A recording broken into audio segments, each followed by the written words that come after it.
ವಿದ್ಯಾರ್ಥಿಗಳೆಲ್ಲರಿಗೂ ನನ್ನ ನಮಸ್ಕಾರಗಳು ಹಾಗೂ ಈ ದಿನದ ಆನ್ಲೈನ್ ತರಗತಿಗೆ ತಮ್ಮೆಲ್ಲರನ್ನು ಸ್ವಾಗತಿಸುತ್ತಾ ಈ ದಿನದ ಒಂದು ತರಗತಿಯನ್ನು ಪ್ರಾರಂಭ ಮಾಡ್ತಾ ಇದ್ದೇನೆ. ಸೊ ಈ ದಿನ ನಾವು 1ನೇ ಯೂನಿಟ್ನ 2ನೇ ಅಧ್ಯಾಯವನ್ನು ಪ್ರಾರಂಭ ಮಾಡ್ತಾ ಇದ್ದೀವಿ. So the second chapter of first unit, the name of that chapter that is biological classification. So 2ನೇ ಚಾಪ್ಟರ್ ಯಾವುದದು ಅಂದಾಗ ಅದರ ಟೈಟಲ್ ಬಯಾಲಜಿಕಲ್ ಕ್ಲಾಸಿಫಿಕೇಶನ್ ಅಂತ ಹೇಳ್ಬಿಟ್ಟು ನಾವು ಅದನ್ನು ಕರಿತೇವೆ. ಏನಿದು biological classification? So in yesterday's class I told you the two kingdom system proposed by Carolus Linnaeus. Carolus Linnaeus ಅನ್ನುವಂತಹ ವಿಜ್ಞಾನಿ ಏನಿದ್ದಾನೆ ಅವನು 2 ಕಿಂಗ್ಡಮ್ ಸಿಸ್ಟಮ್ ಅನ್ನ ಪ್ರಪೋಸ್ ಮಾಡಿರ್ತಾನೆ. ಯಾವುದದು 2 ಕಿಂಗ್ಡಮ್ ಸಿಸ್ಟಮ್ ಅಂದಾಗ, so in the first chapter all species of plants put together in the large group that is kingdom plantae. So likewise similarly all animal species put together in the large kingdom Animalia. ಈಗ ನಾವಲ್ಲಿ categories ಅನ್ನು study ಮಾಡಿ ಎಲ್ಲ ಕೆಟಗರಿಗೆ ಬರ್ತಕ್ಕಂಥ plant species ಅನ್ನ ಪ್ಲಾಂಟೇ ಅನ್ನುವಂತಹ ಒಂದು ದೊಡ್ಡ ಒಂದು ಗುಂಪಿಗೆ ನಾವು ಅದನ್ನ ಸೇರಿಸ್ತಾ ಹೋಗ್ತೇವೆ, ಫ್ರಮ್ ಲೋಯರ್ ಟು ಹೈಯರ್. ಅದೇ ರೀತಿ ಅನಿಮಲ್ ಸ್ಪೀಶೀಸ್ ಅನ್ನು ಕೂಡ ಕೆಳಮಟ್ಟದಿಂದ ಉನ್ನತ ಮಟ್ಟದವರೆಗೆ ಬರುವಂತಹ ಎಲ್ಲ ಅನಿಮಲ್ ಸ್ಪೀಶೀಸ್ ಅನ್ನು ಕೂಡ ಆ ದೊಡ್ಡ ಒಂದು ಗುಂಪಿಗೆ ಹಾಕ್ತೇವೆ. ಆ ಗುಂಪನ್ನ ಅನಿಮೇಲಿಯಾ ಅಂತ ಕನ್ಸಿಡರ್ ಮಾಡ್ತೇವೆ. ಇದು 2 ಯಾರು ಪ್ರಪೋಸ್ ಮಾಡ್ತಾನೆ?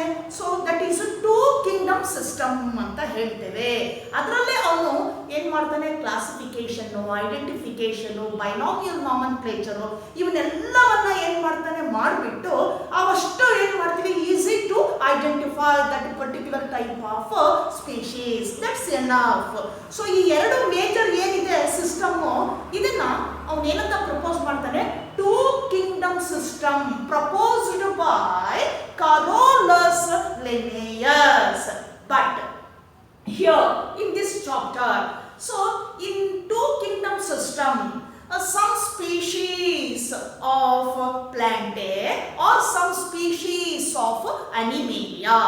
So there is a quite difference between some species in different categories. ಬೇರೆ ಬೇರೆ ಕೆಟಗರಿಯಲ್ಲಿ ಬರುವಂತಹ ಸ್ಪೀಶೀಸ್ ಅಲ್ಲಿ ಏನಾಗಿದೆ, ಕೆಲವು ವ್ಯತ್ಯಾಸಗಳನ್ನ ನಾವಲ್ಲಿ ಕಾಣ್ತಾ ಹೋಗ್ತೇವೆ. So quite difference between the species in the different categories. ಹಾಗಾಗಿ ಏನ್ ಡಿಫರೆನ್ಸ್ ಇದೆ? So all put together in a group or a category that is based on the similarities. ಹೋಲಿಕೆಗಳಿಗೆ ಅನುಗುಣವಾಗಿ ಆ ಕೆಟಗರಿಗೆ ಏನ್ ಮಾಡ್ತಾ ಇದ್ದೀವಿ, ನಾವು ಅದನ್ನ ಗ್ರೂಪ್ ಮಾಡ್ತಾ ಹೋಗಿರ್ತಾನೆ ಕರೋಲಸ್ ಲಿನ್ನೇಯಸ್. ಆದ್ರೆ ಅದೇ ಗ್ರೂಪಿನಲ್ಲಿರುವಂತಹ 2 ಡಿಫರೆಂಟ್ ಸ್ಪೀಶೀಸ್ ಏನಿದೆ, so they dissimilar in 1 or 2 character, that is main characters. ಕೆಲವು ಗುಣಗಳಲ್ಲಿ ಅವುಗಳಲ್ಲೇ ವ್ಯತ್ಯಾಸವನ್ನ ಕಂಡು ಬರುತ್ತೆ, ವ್ಯತ್ಯಾಸವನ್ನ ಹೊಂದಿದೆ. So based on there ground, ಆ ಒಂದು ಗ್ರೌಂಡ್ ಮೇಲೆ ಏನಾಗುತ್ತೆ, so the 2 kingdom system did not differentiate the species of both plants and animals in the different categories of that Kingdom. ಅದರಲ್ಲೇ ಏನಾಗುತ್ತೆ, ಡಿಫರೆನ್ಶಿಯೇಟ್ ಮಾಡಿರೋದಿಲ್ಲ ಅಲ್ಲಿ.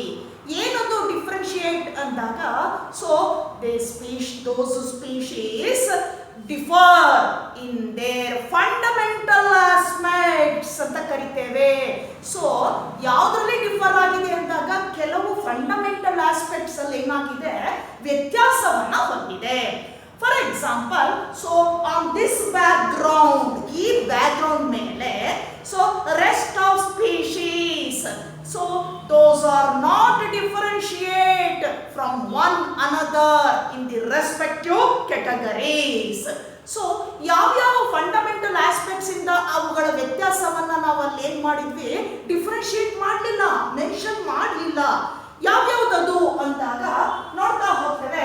That is those are cell wall structure, then cell structure, mode of nutrition, ಹೇಗೆ ಜೀರ್ಣಿಸಿಕೊಳ್ಳುವಂಥದ್ದು, mode of nutrition, then reproduction, ಸಂತಾನಾಭಿವೃದ್ಧಿ ಹೇಗಿದೆ ಅದರಲ್ಲಿ ಅನ್ನೋದು, and phylogenetic relationship. So evolutionary relationship ಅಂತಾನು ಹೇಳ್ತೇವೆ. So ಅನುವಂಶೀಯವಾಗಿ ಯಾವ ರೀತಿ ಹೊಂದಾಣಿಕೆ ಹೊಂದಿದೆ ಅನ್ನುವಂಥದ್ದು. So these are all fundamental aspects on that background. ಆ ಬ್ಯಾಕ್ಗ್ರೌಂಡ್ ಅಲ್ಲಿ ಬರ್ತಕ್ಕಂಥ ಆಸ್ಪೆಕ್ಟ್ಸ್. ಇದಕ್ಕೆ ಅನುಗುಣವಾಗಿ ನಾವು ಅಲ್ಲಿ ಸ್ಪೀಶೀಸ್ ಅನ್ನ ಏನ್ ಮಾಡಿದ್ದೇವೆ, ಡಿಫರೆನ್ಶಿಯೇಟ್ ಮಾಡಿಲ್ಲ. ಅರ್ಥ ಆಗ್ತಿದೆಯಲ್ಲ? ಅಲ್ಲಿ ಯಾವುದೇ ರೀತಿಯಾಗಿರ್ತಕ್ಕಂತಹ ವ್ಯತ್ಯಾಸವನ್ನ ನಾವಿಲ್ಲಿ ಗುರುತಿಸಿಲ್ಲ. ಹಾಗಾಗಿ ಸೆಲ್ ವಾಲ್ ಇದೆ ಅಂದ ತಕ್ಷಣ ನಾವು ಅದನ್ನ ಏನ್ ಮಾಡಿದ್ವಿ, ಒಂದು ಕ್ಯಾಟಗರಿಗೆ ಹಾಕಿದ್ವಿ. ಆ ಸೆಲ್ ವಾಲ್ ಅಲ್ಲೇ there is a difference between the two species in the cell wall, cell structure, mode of nutrition. ಈ ಸಣ್ಣ ಸಣ್ಣ ಆಸ್ಪೆಕ್ಟ್ ಅಲ್ಲೇ ಏನಾಗಿದೆ, ಅನೇಕ ವ್ಯತ್ಯಾಸಗಳನ್ನ ಹೊಂದಿದೆ. ಇದನ್ನ ಅಲ್ಲಿ ಡಿಫ್ರೆನ್ಶಿಯೇಟ್ ಮಾಡಲಿಲ್ಲ. ಆ ಟೂ ಕಿಂಗ್ಡಮ್ ಸಿಸ್ಟಮ್ ಅಲ್ಲಿ ಎಲ್ಲವನ್ನ ಲೆವೆಲ್ ಆಗಿ ಜೋಡಿಸ್ಕೊಂಡು, ಕೆಟಗರಿ ಆಗಿ ಜೋಡಿಸ್ಕೊಂಡು ಅಲ್ಲೇನ್ ಮಾಡಿದ್ದಾರೆ, ಎರಡು ಕಿಂಗ್ಡಮ್, ದೊಡ್ಡ ಕಿಂಗ್ಡಮ್ ಅನ್ನ ಅಲ್ಲಿ ಮೆನ್ಷನ್ ಮಾಡಿರ್ತಾರೆ. ಸೊ ಇದೇನಾಗುತ್ತೆ, ಈ ಒಂದು ಏನು ರೀಸನ್ ಇದೆ, ಈ ರೀಸನ್ ಏನಾಗುತ್ತೆ, so some scientist so they does not accepted. So ಅವ್ರು ಅದನ್ನ ಅಕ್ಸೆಪ್ಟ್ ಮಾಡ್ಕೊಡಲ್ಲ. ಎಷ್ಟೊಂದು ಡಿಫ್ರೆನ್ಸ್ ಇದೆ. ಈ ಸ್ಪೀಶೀಸ್ ನಾವು ಬೇರೆ ಬೇರೆ ಹಾಕೋದ್ರಿಂದ ಈಸಿಯಾಗಿ ನಾವು ಅದನ್ನ ಸ್ಟಡಿ ಮಾಡಬಹುದು ಅನ್ನುವಂಥದ್ದನ್ನ ಏನ್ ಮಾಡ್ತಾರೆ, ಸಜೆಸ್ಟ್ ಮಾಡ್ತಾರೆ. So they suggested so those rest of species with differences then they put into the separate kingdom. Then we studied easily their morphological and other characteristic features. ತುಂಬಾ ಸುಲಭವಾಗಿ ಅದನ್ನ ಬೇರೆ ಒಂದು ಕಿಂಗ್ಡಮಿಗೆ ಕೊಟ್ಟಾಗ ಸುಲಭವಾಗಿ ಅದನ್ನ ನಾವೇನ್ ಮಾಡಬಹುದು, ಅಭ್ಯಾಸ ಮಾಡಬಹುದು ಅನ್ನುವಂತಹ ಸಜೆಷನ್ ಅನ್ನ ಕೊಡ್ತಾರೆ scientist. Later R.H. Whittaker. So scientist name in 1969. So he proposed the 5 kingdom system. So he proposed new 3 kingdoms added to the original 2 kingdoms, that is Plantae and Animalia. ಇವನೇನ್ ಮಾಡ್ತಾನೆ, ಆ 2 ಕಿಂಗ್ಡಮ್ಗೆ ಮತ್ತೆ 3 ಹೊಸ ಕಿಂಗ್ಡಮ್ಸ್ ಅನ್ನ ಏನ್ ಮಾಡ್ತಾನೆ, ಅವನು ಪ್ರಪೋಸ್ ಮಾಡಿ ಅದಕ್ಕೆ ಏನ್ ಮಾಡ್ತಾನೆ, ಅವನು ಆಡ್ ಮಾಡ್ತಾನೆ. ಮೊದಲೆಷ್ಟಿತ್ತು, 2 ಇತ್ತು, ಪ್ಲಾಂಟೆ ಮತ್ತೆ ಅನಿಮೇಲಿಯಾ. ಇದಕ್ಕೆ ಅವನು 3 ಹೊಸ ಕಿಂಗ್ಡಮ್ ಅನ್ನ ಸೇರಿಸಿಕೊಂಡಾಗ total number of kingdoms are 5 ಆಗತ್ತೆ. Now it is called 5 kingdom system. ಇದನ್ನೇನಂತ ಕರೆಯೋಣ ನಾವು, 5 kingdom system. So the 5 kingdom system proposed by R.H. Whittaker in 1969. 1969ರಲ್ಲಿ ಇವನೇನ್ ಮಾಡ್ತಾನೆ, ಆ 2 ಕಿಂಗ್ಡಮ್ ಸಿಸ್ಟಮ್ ಅನ್ನ ತೆಗೆದುಬಿಟ್ಟು 5 ಕಿಂಗ್ಡಮ್ ಸಿಸ್ಟಮ್ ಅನ್ನ ಮಾಡ್ತಾನೆ. ಆ 2ಕ್ಕೆ ಮತ್ತೆ 3 ಹೊಸ ಕಿಂಗ್ಡಮ್ಸ್ ಅನ್ನ ಆಡ್ ಮಾಡ್ತಾನೆ. ಆ ರೆಸ್ಟ್ ಆಫ್ ಸ್ಪೀಶೀಸ್ ಏನಿತ್ತು, ವ್ಯತ್ಯಾಸಗಳನ್ನ ಹೊಂದಿದಂತ ಸ್ಪೀಶೀಸ್ ಏನಿತ್ತು, ಅವುಗಳನ್ನೆಲ್ಲ ಏನ್ ಮಾಡ್ತಾನೆ, ಮತ್ತೆ ಪ್ರತ್ಯೇಕ ಮಾಡ್ತಾನೆ. ಅವನು ಪ್ರತ್ಯೇಕ ಮಾಡಿ ಹೊಸ ಕಿಂಗ್ಡಮ್ ಅನ್ನ ಕೊಡ್ತಾ ಹೋಗ್ತಾನೆ. ಆಗ ಅದು ಏನಾಗತ್ತೆ, 5 ಕಿಂಗ್ಡಮ್ ಸಿಸ್ಟಮ್ ಆಗ್ತದೆ. So that 5 kingdom system proposed by R.H. Whittaker. R.H. Whittaker ಇದನ್ನ ಪ್ರಪೋಸ್ ಮಾಡ್ತಾನೆ. On what background, on what basis he proposed 5 kingdom system? ಯಾವುದರ ಆಧಾರದ ಮೇಲೆ ಈ 5 kingdom system ಅನ್ನ ಮಾಡ್ತಾನೆ ಅಂದಾಗ, so he proposed 5 kingdom system based on the fundamental aspects like cell structure or cell wall structure, mode of nutrition, reproduction and phylogenetic relationship between them. So ಈ ಗುಣಗಳ ಆಧಾರದ ಮೇಲೆ, ಬ್ಯಾಕ್ಗ್ರೌಂಡ್ ಮೇಲೆ ಇವನು ಈ ಹೊಸ ಒಂದು 3 ಕಿಂಗ್ಡಮ್ ಕಿಂಗ್ಡಮ್ಸ್ ಅನ್ನ ಏನ್ ಮಾಡ್ತಾನೆ ಪ್ರಪೋಸ್ ಮಾಡಿ added to the original 2 kingdoms, 2 ಕಿಂಗ್ಡಮ್ಗೆ ಆಡ್ ಮಾಡಿ 5 ಕಿಂಗ್ಡಮ್ ಸಿಸ್ಟಮ್ ಅನ್ನ ಏನ್ ಮಾಡ್ತಾನೆ ಅವನು ಪ್ರಪೋಸ್ ಮಾಡ್ತಾ ಹೋಗ್ತಾನೆ. ನಾ so what are those 5 kingdoms? What are those other 3 new kingdoms? So exactly or correctly, so orderly grouped 5 kingdoms in this manner. ಈ ತರ ಏನ್ ಮಾಡ್ತಾನೆ ಅವನು ಆ ಕಿಂಗ್ಡಮ್ಸ್ ಅನ್ನ ಅರೇಂಜ್ ಮಾಡ್ತಾ ಹೋಗ್ತಾನೆ. So those are first kingdom is monera ಅಂತ ಹೇಳ್ತೇವೆ, ಸೆಕೆಂಡ್ ಒನ್ ಪ್ರಾಟಿಸ್ಟಾ ಅಂತ ಹೇಳ್ತೇವೆ, third one mycota, fourth one plantae and fifth one animalia. ಹೀಗೆ 5 ಕಿಂಗ್ಡಮ್ಸ್ ಅನ್ನ ಮಾಡ್ತಾನೆ. ಈ 2 ಕಿಂಗ್ಡಮ್ ಅನ್ನ ನೀವು already studied in first chapter ನೋಡಿದ್ದೇವೆ, ಅದನ್ನು ದೊಡ್ಡ ಕಿಂಗ್ಡಮ್ ಅನ್ನ. ಸೊ ಈ 3 ಏನಿದೆ new kingdoms added to these 2, ಇವೆರಡರ ಜೊತೆಗೆ ಅದನ್ನು ಸೇರಿಸಲಾಗಿದೆ. So coming to the first 5 kingdom that is monera. ಹಾಗಾದ್ರೆ ಈ 5 ಕಿಂಗ್ಡಮ್ ಅಲ್ಲಿ ಮೊದಲನೇದಕ್ಕೆ ಬರೋಣ, that is the kingdom monera ಅಂತ ಹೇಳ್ತೇವೆ. So monera includes all kinds of bacteria, ಎಲ್ಲ ವಿಧದ ಬ್ಯಾಕ್ಟೀರಿಯಾವನ್ನ ಏನ್ ಮಾಡಿದೆ ಅದು ಒಳಗೊಂಡಿದೆ. Then protista kingdom includes algae and protozoans. ಈ ಕಿಂಗ್ಡಮ್ ಯಾವ ಗುಂಪಿನ ಸ್ಪೀಶೀಸ್ ಅನ್ನ ಒಳಗೊಂಡಿದೆ ಅಂದಾಗ ಅದು ಆಲ್ಗೆ ಮತ್ತು ಪ್ರೋಟೋಜೋವನ್ಸ್ ಅನ್ನ ಒಳಗೊಂಡಿದೆ. Coming to the third one mycota. So this kingdom includes all kinds of fungi. ಏನು ಶಿಲೀಂಧ್ರ ಅಂತ ಹೇಳ್ತಿರಲ್ಲ ಫಂಗೈ, ಆ ಫಂಗೈ ಅನ್ನ ಒಳಗೊಂಡಿದೆ mycota kingdom. Then fourth one is plantae. So then fifth one is animalia. Plantae includes all kinds of plants, all groups of plants, and animalia includes all groups of animals. So these are the 5 kingdoms proposed by R.H. Whittaker. Now let me study these kingdoms one by one. Coming to the first one, that is kingdom Monera. So ಮೊದಲನೇ ಕಿಂಗ್ಡಮ್ಗೆ ಬರೋಣ, that is Kingdom ಮೊನೆರಾ. So monera includes all kinds of bacteria, ಎಲ್ಲ ವಿಧದ ಬ್ಯಾಕ್ಟೀರಿಯಾವನ್ನ ಒಳಗೊಂಡಿದೆ ಈ Kingdom monera ಅಂತ ಕರಿತೇವೆ. So bacteria ಹೇಗಿದೆ ಅದರ nature? Bacteria that is microscopic minute organism ಅಂತ ಕರಿತೇವೆ. ಸೊ ಮೈಕ್ರೋಸ್ಕೋಪಿಕ್ ಅಂದ್ರೆ ನೇಕೆಡ್ ಐಯಲ್ಲಿ ಕಾಣಿಸೋದಿಲ್ಲ ಬ್ಯಾಕ್ಟೀರಿಯಾ, ಮೈನ್ಯೂಟ್ ಆಗಿರ್ತಕ್ಕಂತಹ ಒಂದು. ಸೊ ಮೈಕ್ರೋಸ್ಕೋಪಿಕ್ ಯೂನಿಸೆಲ್ಯುಲಾರ್ ಬ್ಯಾಕ್ಟೀರಿಯಾ ಅಂತ ಕರಿತೇವೆ, unicellular organisms. So micro organisms ಅಂತ ಕರಿತೀವಿ in other words. So bacteria found in almost all places like water, land, air, snow, deep ocean.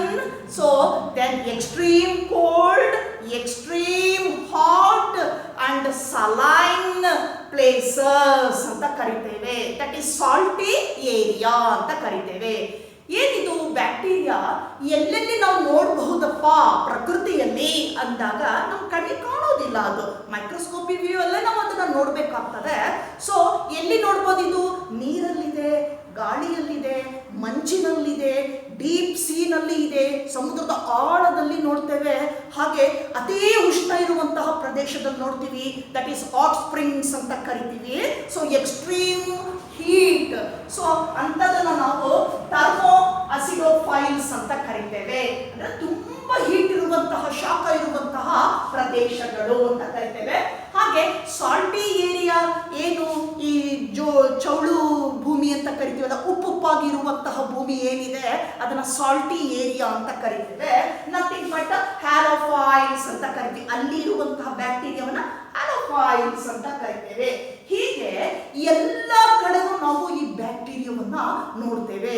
ಇದರ ಅರ್ಥ ಏನು ಅಂತಂದ್ರೆ, so they survive in under extreme conditions.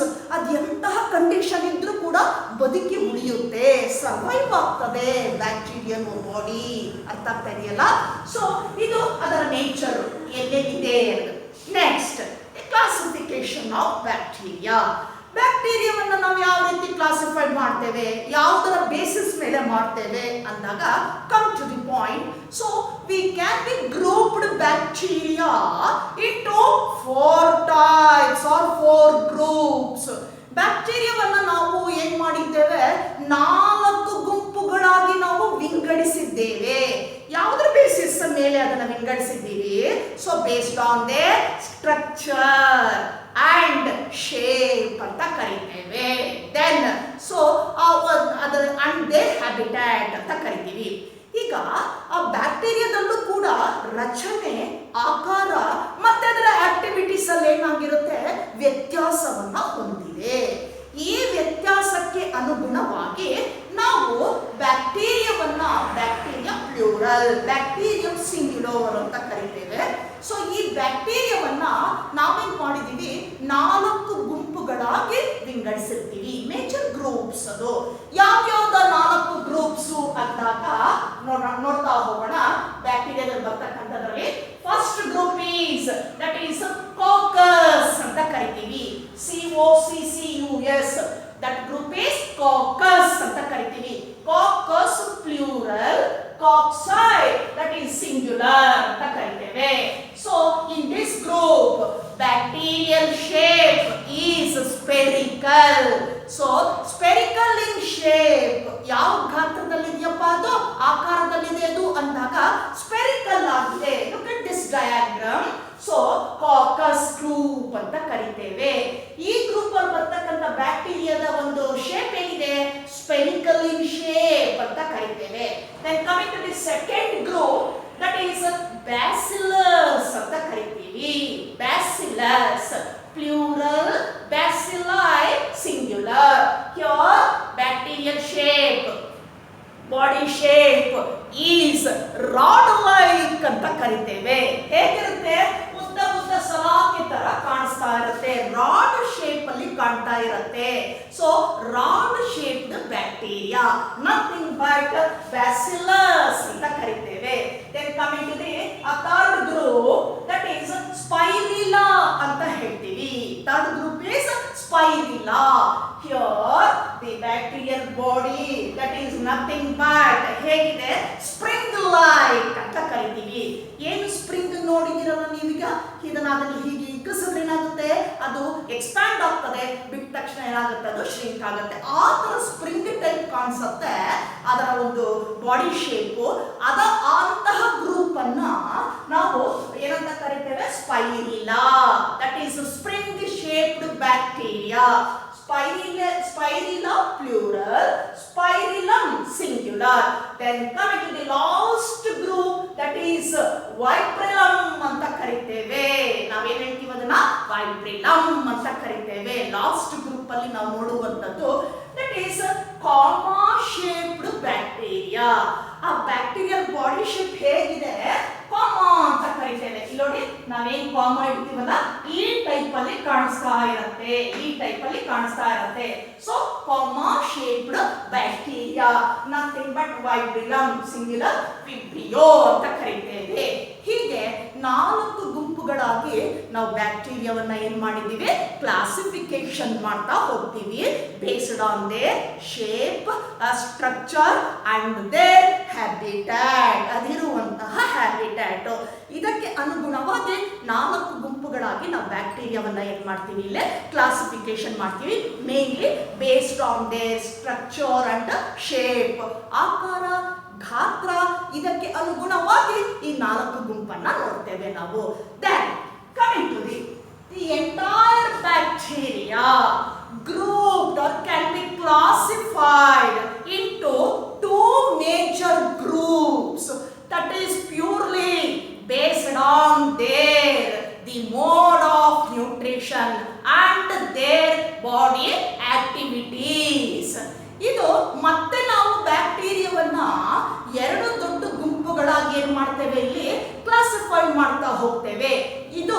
ರಚನೆ ಗಾತ್ರಕ್ಕೆ ಅನುಗುಣವಾಗಿ ಅಲ್ಲ. ಸೊ ಇದು ಏನಿದೆ ಅಂತಂದಾಗ ಇದು ಕಂಪ್ಲೀಟ್ ಆಗಿ ಅದರಲ್ಲಿರ್ತಕ್ಕಂಥ ಆಕ್ಟಿವಿಟೀಸ್ ಯಾವ ರೀತಿ ಆಕ್ಟಿವಿಟೀಸ್ ಅನ್ನು ಹೊಂದಿದೆ, ಹಾಗೆ ಅದರ ಹ್ಯಾಬಿಟ್ಯಾಟ್, ಅದರ ನೇಚರ್, ಇದಕ್ಕೆ ಅನುಗುಣವಾಗಿ ನಾವು ಎರಡು ಗ್ರೂಪ್ಗಳಾಗಿ ಬ್ಯಾಕ್ಟೀರಿಯಾವನ್ನ ನಾವೇನ್ ಮಾಡ್ತೇವೆ, ಇಲ್ಲಿ ವಿಂಗಡಣೆಯನ್ನ ಮಾಡ್ತೇವೆ. So what are those large groups can be classified bacteria? So first one is autotrophs ಅಂತ ಕರಿತೇವೆ. First group is autotroph or autotrophic bacteria. Second one heterotrophs ಅಂತ ಕರಿತೇವೆ. Heterotrophic bacteria ಎರಡನೇ ಗ್ರೂಪು. Autotrophs nothing but ಏನಂತ ಹೇಳ್ತೇವೆ, so they prepare or synthesize food themselves or itself. ಆಹಾರವನ್ನ plants ಹೇಗೆ ತಯಾರು ಮಾಡಿಕೊಳ್ಳುತ್ತೋ ಹಾಗೆ ತಾವೇ ಆಹಾರವನ್ನ ಏನ್ ಮಾಡುತ್ತೆ, ಅದು ಬಾಡಿನಲ್ಲಿ ಸಿಂಥಸೈಸ್ ಮಾಡುತ್ತೆ. ಹಾಗಾಗಿ ಆಟೋ ಸೆಲ್ಫ್ ಅಂತ ಕರಿತೇವೆ. ಸೊ ಆಟೋಟ್ರೋಫ್ಸ್ ಅಂತ ಕರಿತೇವೆ. Heterotrophs they depend on others for food purpose. ಇವು ಇನ್ನೊಂದನ್ನ ಅವಲಂಬಿಸಿದೆ ಆಹಾರಕ್ಕಾಗಿ. ಅರ್ಥ ಆಗ್ತಿದೆಯಲ್ಲ? ಹೆಟಿರೋ ಡಿಫರೆಂಟ್ ಅಂತ ಹೇಳ್ತೇವೆ. Coming to the first group, autotrophs ಅಂತ ಕರಿತೇವೆ. So in this group further classified into two types. ಮತ್ತೆ ಇದನ್ನ ಎರಡು ಗುಂಪುಗಳಾಗಿ ನಾವೇನ್ ಮಾಡ್ತೇವೆ, ಇದನ್ನ ಮತ್ತೆ ವಿಂಗಡಣೆಯನ್ನ ಮಾಡ್ತೇವೆ. ಯಾವುದನ್ನ? ಈ ಒಂದು ಆಟೋಟ್ರೋಫ್ಸ್ ಅನ್ನ. ಯಾವ್ಯಾವ್ದು ಅಂದಾಗ one is photosynthetic autotrophs, second one is chemosynthetic autotrophs. Autotrophs ಬ್ಯಾಕ್ಟೀರಿಯಾವನ್ನ ಪುನಃ ವಿಂಗಡಣೆ ಮಾಡಿ ಎರಡು ಸಣ್ಣ ಗುಂಪುಗಳನ್ನಾಗಿ ನಾವು ಮಾಡ್ತೇವೆ. ಒಂದು ಫೋಟೋಸಿಂಥೆಟಿಕ್ ಆಟೋಟ್ರೋಫ್ಸ್ ಅಂತ ಕರಿತೇವೆ, ಎರಡನೇದು ಕೀಮೋಸಿಂಥೆಟಿಕ್ ಆಟೋಟ್ರೋಫ್ಸ್ ಅಂತ ಕರಿತೇವೆ. Coming to the first one, that is photosynthetic autotrophs ಅಂತ ಕರಿತೇವೆ. So they synthesized food in the presence of chloroplast pigments. Nothing but they have chlorophyll pigments in their body. So ಅದರ ಬಾಡಿಯಲ್ಲಿ ಏನು ಈ ಹಸಿರು ಪತ್ರ ಹರಿತು ಅಂತ ಹೇಳ್ತೀರಾ ನೀವು, ಕ್ಲೋರೋಫಿಲ್ ಅನ್ನ, ಆ ಕ್ಲೋರೋಫಿಲ್ ಪಿಗ್ಮೆಂಟ್ಸ್ ಅನ್ನ ಒಳಗೊಂಡಿದೆ ಅದು. ಹಾಗಾಗಿ ತನ್ನಷ್ಟಕ್ಕೆ ತಾನೇ ಆಹಾರವನ್ನ ಏನ್ ಮಾಡುತ್ತೆ, ಅದು ಸಿಂಥಸೈಸ್ ಮಾಡ್ಕೊಳ್ಳುತ್ತೆ. But so we carefully note this point, that is photosynthetic autotrophs. So photosynthesis, this is completely differ from the photosynthesis of plants. Plants ಅಲ್ಲಿ ನಡೆಯುವಂತಹ ದ್ಯುತಿ ಸಂಶ್ಲೇಷಣ ಕ್ರಿಯೆ ಏನಿದೆ ಆ ತರ ಇಲ್ಲಿ ನಡೆಯೋದಿಲ್ಲ. ಅಲ್ಲಿ ಸನ್ಲೈಟ್ ಬೇಕು, ಇಲ್ಲೇನಾಗುತ್ತೆ, ಸನ್ಲೈಟ್ ಬೇಕಾಗಿಲ್ಲ. They need not sunlight for preparing food. So ಅದು ಆಹಾರ ತಯಾರು ಮಾಡ್ಕೊಳ್ಬೇಕಾದ್ರೆ ಸನ್ಲೈಟ್ ಬೇಕಾಗಿಲ್ಲ. ಇಲ್ಲಿ ನಡೆಯುವ ಫೋಟೋಸಿಂಥಸಿಸ್ ಬೇರೆ, ಪ್ಲಾಂಟ್ಸ್ ಎಲ್ಲ ನಡೆಯುವ ಫೋಟೋಸಿಂಥಸಿಸ್ ಬೇರೆ ಆಗಿರ್ತದೆ. ಸೊ ಇದು ಎಕ್ಸಾಂಪಲ್ ಕೊಡೋಣ ಫಸ್ಟ್ ಒನ್ಗೆ, ದಟ್ ಈಸ್ ಯು ಬ್ಯಾಕ್ಟೀರಿಯಾ ಅಂತ ಕರಿತೇವೆ. So eubacteria otherwise called as eubacteria otherwise called as blue green algae. ಏನಂತ ಹೇಳೋಣ ಇದನ್ನ? ಬ್ಲೂ ಗ್ರೀನ್ ಆಲ್ಗೆ ಅಂತ ಕರಿತೇವೆ. ಅರ್ಥ ಆಗ್ತಿದೆಯಲ್ಲ? ಸೊ ಬ್ಲೂ ಗ್ರೀನ್ ಆಲ್ಗೆ, ಹಸಿರು ನೀಲಿ ಪಾಚಿ ಅಂತ ಹೇಳ್ತೀವಿ ಕನ್ನಡದಲ್ಲಿ. ಯು ಬ್ಯಾಕ್ಟೀರಿಯಾ ಇದಕ್ಕೆ ಒಂದು ಎಕ್ಸಾಂಪಲ್ ಕೊಡ್ತಾನೆ, ದಟ್ ಈಸ್ ನಾಸ್ಟಾಕ್ ಅಂತ ಹೇಳ್ತೀವಿ. ಒಂದು example. So you studied this type of bacteria in 10th standard. ನೀವು SSLC ನಲ್ಲಿ ಓದಿರ್ತೀರಾ. So eubacteria nothing but blue green algae. So example for this group nostoc ಅಂತ ಕರಿತೇವೆ. Look at this diagram. So this is the diagrammatic representation of nostoc or blue green algae, cyanobacteria ಅಂತ ಕರಿತೇವೆ. Here, so these found in the polluted water, they float on the surface of the polluted water. So just like the greenish colored mucilaginous sheath floating on the surface of the polluted water. ನೀವು ಈ ಕಲುಷಿತ ನೀರು ಅಲ್ಲಲ್ಲಿ ನಿಂತಿರ್ತಕ್ಕಂಥ ನೀರಿನ ಮೇಲ್ಭಾಗವನ್ನು ನೋಡಿ, ಮಳೆ ಬಂದ ನಂತರ ಒಂದು ಗ್ರೀನಿಶ್ ಆಗಿ ಹಸಿರು ಬಣ್ಣದ ಜೊಂಡು ಏನಾಗುತ್ತೆ ಮೇಲ್ಭಾಗದಲ್ಲಿ ಈ ತರ ಫ್ಲೋಟ್ ಆಗ್ತಾ ಇರುತ್ತೆ. ಆ ಜೊಂಡು ಏನಿದೆ ಗ್ರೀನಿಶ್ ಕಲರ್ ಏನಿದೆ, ನಥಿಂಗ್ ಬಟ್ ಏನಂತ ಹೇಳೋಣ ನಾವು ಅದನ್ನ, that is autotroph, that is eubacteria. So nothing but nostoc ಅಂತ ಕರಿತೇವೆ. ಈ ಗುಂಪಿಗೆ ಎರಡು ಉದಾಹರಣೆ ಕೊಡ್ಬೋದು, ಒಂದು nostoc and second one is anabaena ಅಂತ ಕರಿತೇವೆ. ಅನಾಬೀನಾ ಅಂತ ಕರಿತೇವೆ. So anabaena. ಈಗ ನೋಡೋಣ ಹೇಗಿದೆ nostoc diagrammatic representation. So in the annual examination they may ask this diagram for 2 marks. 2 marks ಏನ್ ಮಾಡ್ತಾರೆ, ಈ ಡಯಾಗ್ರಾಮ್ ಅನ್ನ ಚಿತ್ರವನ್ನ ನಿಮಗೆ ಕೇಳ್ತಾರೆ. ಸೊ ಇಲ್ಲಿ ನೋಡಿ, here cells are arranged in the form of a chain.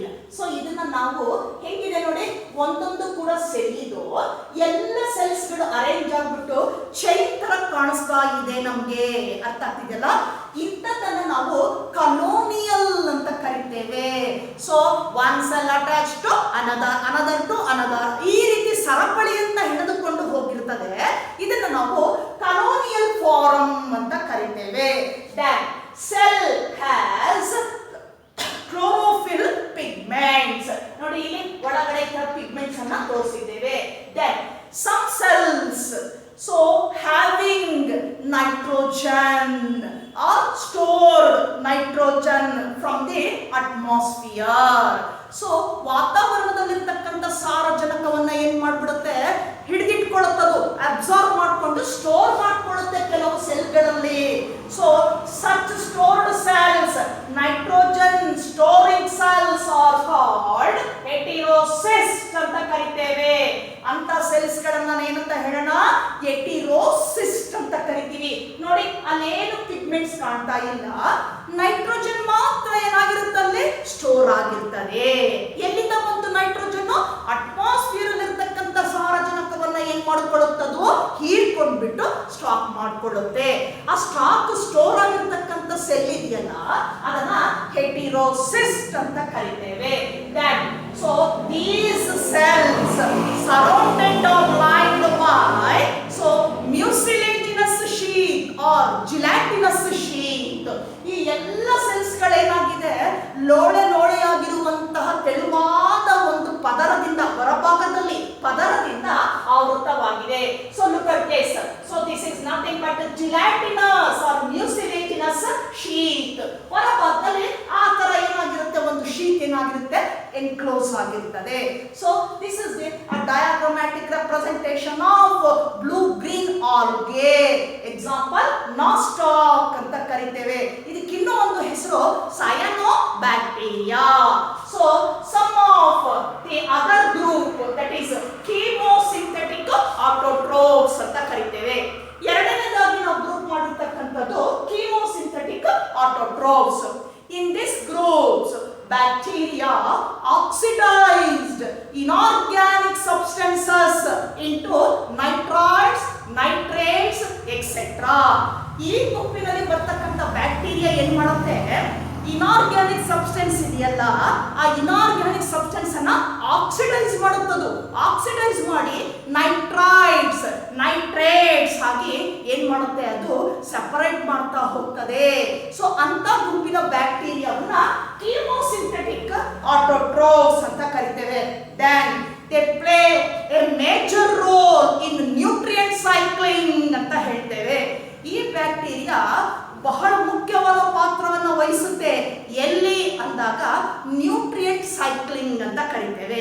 ಅಂದ್ರೆ ಏನು ಎಸೆನ್ಷಿಯಲ್ ನ್ಯೂಟ್ರಿಯೆಂಟ್ಸ್ ಇದೆ, carbon, hydrogen, oxygen, sulphur, so phosphorus etcetera, ಇವೆಲ್ಲ ಒಂದು ಏನಿದೆ ಮಾಲಿಕ್ಯೂಲ್ಸ್, ಇದು ಭೂಮಿಯನ್ನು ಸೇರುತ್ತೆ. ಫಸ್ಟ್ ಆ ಭೂಮಿಯನ್ನು ಸೇರಿದ ಮೇಲೆ then those nutrients absorbed by plants absorb ಮಾಡ್ಕೊಳ್ಳುತ್ತೆ. then plants so ಅದನ್ನೆಲ್ಲ ಎಲ್ಲಿ ಟ್ರಾನ್ಸ್ಫರ್ ಮಾಡುತ್ತೆ, transfer those nutrients to animal species in the form of food ಅಂತ ಕರಿತೇವೆ. ಆಹಾರದ ರೂಪದಲ್ಲಿ ಪ್ರಾಣಿಗಳಿಗೆ ಏನ್ ಮಾಡುತ್ತದೋ ಸಪ್ಲೈ animals are died, ಅವು ಸತ್ತೋದಾಗ ಏನಾಗುತ್ತೆ again so nutrients of their body then decomposed by other group of bacteria, decomposers ಅಂತ ಕರಿತೇವೆ. ಏನ್ ಮಾಡ್ತಾವ ಅವೆಲ್ಲವೂ ಒಳಗಡೆ ಸತ್ತಂತಹ ಪ್ರಾಣಿ ಸಸ್ಯದ ಬಾಡಿಯಲ್ಲಿ ಇರ್ತಕ್ಕಂಥ ನ್ಯೂಟ್ರಿಯೆಂಟ್ಸ್ ಎಲ್ಲ ಬೇರ್ಪಡಿಸಿ ಮಣ್ಣಿಗೆ ಫಿಕ್ಸ್ ಮಾಡುತ್ತೆ. ಮತ್ತೆ ಮಣ್ಣಿಂದ ಎಲ್ಲಿಗೆ ಹೋಗುತ್ತೆ ಪ್ಲಾಂಟ್ಸಿಗೆ ಹೋಗುತ್ತೆ.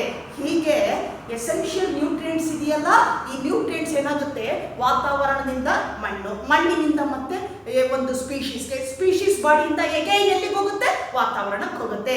ಈ ತರ ಆ ಸೈಕ್ಲಿಂಗ್ ರೊಟೇಷನ್ ಇದೆಯಲ್ಲ, ಮೂವ್ಮೆಂಟ್ ಇದೆಯಲ್ಲ, that is called nutrient cycling ಅಂತ ಕರಿತೇವೆ.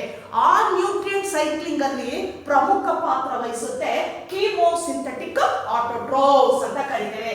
Coming to the second group heterotrophs ಅಂತ ಕರಿತೀವಿ. ಹೆಟಿರೋ ಡಿಫರೆಂಟ್ ಅಂತ ಕರಿತೇವೆ. ಸೊ ಹೆಟಿರೋಟ್ರೋಫ್ಸ್ ಅಲ್ಲಿ ಫಸ್ಟ್ ಒನ್ ಇದೆ ಆರ್ಕಿಬ್ಯಾಕ್ಟೀರಿಯಾ ಅಂತ ಕರಿತೇವೆ. ಆರ್ಕಿಬ್ಯಾಕ್ಟೀರಿಯಾ. So archaebacteria found in saline area ಅಂತ ಕರಿತೇವೆ. ಹ್ಯಾಲೋಫೈಲ್ಸ್ ಅಂತ ಕರಿತೀವಿ. ಈ ಉಪ್ಪು ಇರ್ತಕ್ಕಂಥ ಮಣ್ಣಿನಲ್ಲಿ ಪ್ರದೇಶದಲ್ಲಿ ಹೆಚ್ಚಾಗಿ ಕಂಡು ಬರುತ್ತೆ saline area. Then hot springs, extreme heat ಅಂತ ಕರಿತೀವಿ. ಅತಿ ಹೆಚ್ಚು ಉಷ್ಣ ಇರ್ತಕ್ಕಂಥ ಪ್ರದೇಶದಲ್ಲೂ ಕೂಡ ಕಂಡು ಬರುತ್ತೆ. So archaebacteria example for this one that is some are found in marshy, ತೇವ ಇರುವಂತಹ ಪ್ರದೇಶದಲ್ಲೂ ಕಂಡು ಬರುತ್ತೆ. ಎಕ್ಸಾಂಪಲ್ ಕೊಡೋಣ ಇದಕ್ಕೆ ಮೆಥಾನೋಜನ್ಸ್. So very important type of bacteria, that group of methanogens so produce methane gas. Methane gas ಅನ್ನು ಏನು ಮಾಡುತ್ತದು ಲಿಬರೇಟ್ ಮಾಡ್ತದೆ. So they found in the rumen part of cows and buffaloes.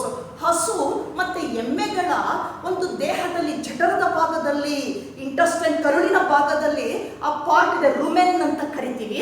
One of the part of intestine ಅಂತ ಹೇಳ್ತೀವಿ. So ಅಂತ part ಅಲ್ಲಿ ಏನಾಗಿರುತ್ತೆ ಇವು stock ಆಗಿರುತ್ತೆ. ಏನು ಆ ಹುಲ್ಲನ್ನು ತಿನ್ನುತ್ತಲ್ಲ ಈ ಹಸುಗಳು ಮತ್ತೆ ಎಮ್ಮೆಗಳು, ಆ ಹುಲ್ಲಿನಲ್ಲಿ ಏನಿರುತ್ತಪ್ಪ ಅಲ್ಲಿ ನಮ್ಗೆ ಏನ್ ನೋಡ್ತೇವೆ ಅದನ್ನ ನಾವು ಸೆಲ್ಯುಲೋಸ್ ಇರುತ್ತೆ. ಆ ಸೆಲ್ಯುಲೋಸ್ ಏನಾಗುತ್ತೆ ಒಳಗಡೆ ಹೋದಾಗ ಡೈಜೆಸ್ಟ್ ಆದಾಗ ಇವೇನ್ ಮಾಡುತ್ತೆ ಒಂದು ಕೆಮಿಕಲ್ ರಿಯಾಕ್ಷನ್ ಇಂದ ಮೀಥೇನ್ ಗ್ಯಾಸ್ ಅನ್ನ ಹೊರಗೆ ಕಳಿಸುತ್ತೆ. ಆ ಮೀಥೇನ್ ಗ್ಯಾಸ್ ಯಾವ ರೀತಿ ಬರುತ್ತೆ? So comes out through dung ಅಂತ ಕರಿತೀವಿ. ಅವುಗಳು ಹಾಕುವಂತ ಸೆಗಣಿ ಏನಿದೆ ಅದರ ಮೂಲಕ ಆ ಮೀಥೇನ್ ಗ್ಯಾಸ್ ಹೊರಗೆ ಬರುತ್ತೆ. ನೀವೆಲ್ಲ ಕೇಳಿರ್ಬಹುದು ಆ ಸೆಗಣಿಯಿಂದ ಗ್ರಾಮೀಣ ಪ್ರದೇಶಗಳಲ್ಲಿ ಗೋಬರ್ ಅನಿಲವನ್ನ ತಯಾರು ಮಾಡ್ತಾರೆ, ಗೋಬರ್ ಗ್ಯಾಸ್ ಅಂತ ಕರಿತೇವೆ. So that is a brief summary of archaebacteria. Coming to the heterotrophic, ಅದರಲ್ಲೇ ಮತ್ತೊಂದು ಹೆಟಿರೋಟ್ರೋಫಿಕ್ ಬರ್ತದೆ. So they are useful bacteria for human affairs ಅಂತ ಕರಿತೀವಿ. ಮನುಷ್ಯನ ದಿನನಿತ್ಯ ಬದುಕಿನಲ್ಲಿ ಬಹಳ ಮುಖ್ಯ ಪಾತ್ರವನ್ನ ವಹಿಸುತ್ತೆ ಈ ಬ್ಯಾಕ್ಟೀರಿಯಾ. ಹೇಗೆ? ಬೆಳಗ್ಗೆ ನೋಡೋದ್ರಲ್ಲಿ ಏನಾಗಿರುತ್ತೆ ಅದು ಮೊಸರಾಗಿರ್ತದೆ. ಕರ್ಡ್ ಫ್ರಮ್ ಮಿಲ್ಕ್ ಅಂತ ಕರಿತೇವೆ. ಅರ್ಥ ಆಗ್ತಿದೆಯಲ್ಲ? ಸೊ ಹೀಗೆ ಅವು ದಿನನಿತ್ಯ ಒಂದು ಮನುಷ್ಯನ ಬದುಕಿನಲ್ಲಿ ಬಹಳ ಒಂದು ಉತ್ತಮವಾದ ಪಾತ್ರವನ್ನು ವಹಿಸುವಂಥದ್ದು. ಸೊ ಈ ಇನ್ನು ಕೆಲವಿದಾವೆ. ಸೊ ದೇ ಪ್ರೊಡ್ಯೂಸ್ ಆಂಟಿಬಯೋಟಿಕ್ಸ್ ಅಂತ ಹೇಳ್ತೇವೆ. ಸೊ ಆಂಟಿಬಯೋಟಿಕ್ಸ್ ಅನ್ನ ಏನ್ ಮಾಡುತ್ತೆ ಅದು ಪ್ರೊಡ್ಯೂಸ್ ಮಾಡುತ್ತೆ ಅದು ಕೆಲವು bacteria. Then coming to the next type, ಅದೇ ಗ್ರೂಪ್ ಅಲ್ಲಿ ಪ್ಯಾಥೋಜನ್ಸ್ ಅಂತ ಕರಿತೇವೆ. ಹೆಸರೇ ಹೇಳುತ್ತೆ pathogens. They cause diseases to plants and animals. ಇವು ರೋಗಗಳನ್ನು ಉಂಟು ಮಾಡುವಂತಹ ಗುಂಪದು. ಯಾವ ರೋಗನಪ್ಪ ಮನುಷ್ಯನಿಗೆ ಬರ್ತಕ್ಕಂಥದ್ದು? ಕಾಲೆರಾ ಇರ್ಬೋದು, ಟೈಫಾಯ್ಡ್ ಇರ್ಬೋದು. ಸೊ ಈಗಿರ್ತಕ್ಕಂತಹ ರೋಗವನ್ನು ಏನ್ ಮಾಡುತ್ತೆ ಇದು ಉಂಟು ಮಾಡುತ್ತೆ. ಪ್ಲಾಂಟ್ಸ್ ಅಲ್ಲಾದ್ರೆ ಸೊ ಸಿಟ್ರಸ್ ಕ್ಯಾಂಕರ್ ಡಿಸೀಸ್ ಅಂತ ಕರಿತೇವೆ. ಹೀಗೆ ಹಲವಾರು ಡಿಸೀಸ್ ಅನ್ನ ಉಂಟು ಮಾಡುತ್ತೆ. Then coming to the last one group bacteria and mycoplasmas. ನೋಡಿ, ನೀವು ಕೇಳಿರ್ಲಿಕ್ಕಿಲ್ಲ ಈ ಹೆಸರನ್ನ. So these are the smallest group of living organisms, nothing but living cells ಅಂತ ಕರಿತೇವೆ. ಸೊ ಸಣ್ಣ ತುಂಬಾ ಮೈನ್ಯೂಟ್ ಆಗಿರ್ತಕ್ಕಂತಹ ಒಂದು ಸೆಲ್ ಬಾಡಿ ಇವುಗಳು, ಅದನ್ನ ಮೈಕೋಪ್ಲಾಸ್ಮಾ ಅಂತ ಕರಿತೇವೆ. ಸೊ ಇವು ಹೇಗೆ ಅಂದಾಗ they have lack of cell wall. ಈ ಏನ್ ಸೆಲ್ ಸಣ್ಣ ಸಣ್ಣ ಸೆಲ್ ಅನ್ನು ಹೊಂದಿದೆ ಅದಕ್ಕೆ ಸೆಲ್ ವಾಲ್ ಇರೋದಿಲ್ಲ, ಬೌಂಡ್ರಿ ಇರೋದಿಲ್ಲ. ಲ್ಯಾಕ್ LAC ಲ್ಯಾಕ್ ಅಂತ CK ಲ್ಯಾಕ್ ಅಂದ್ರೆ ಇಲ್ಲ ಅಂತ ಅರ್ಥ. Without cell wall then they survive for long time without oxygen. Oxygen ಇಲ್ಲದೆ ಏನಾಗುತ್ತೆ, ಅದು ಸರ್ವೈವ್ ಆಗ್ತದೆ. Then they cause some diseases to plants and animals. ಆದ್ರೆ ಇವೇನ್ ಮಾಡುತ್ತೆ, ಪ್ಯಾಥೋಜೆನಿಕ್ ಇನ್ ನೇಚರ್. ಇದು ಅನಿಮಲ್ ಮತ್ತೆ ಒಂದು ಸಸ್ಯಗಳಿಗೆ ಏನ್ ಮಾಡುತ್ತೆ, ಡಿಸೀಸ್ ಅನ್ನು ಉಂಟು ಮಾಡುವಂತಹ ಸ್ಮಾಲೆಸ್ಟ್ ಲಿವಿಂಗ್ ಏನಂತ ಕರಿತೀವಿ, ಸೆಲ್ಸ್ ಅಂತ ಕರಿತೇವೆ. So this is a brief summary of 5 kingdom system. So that one is first kingdom Monera. So this is enough for today's class. Then so we will continue the next kingdom Protista in tomorrow's class. Then till then, goodbye.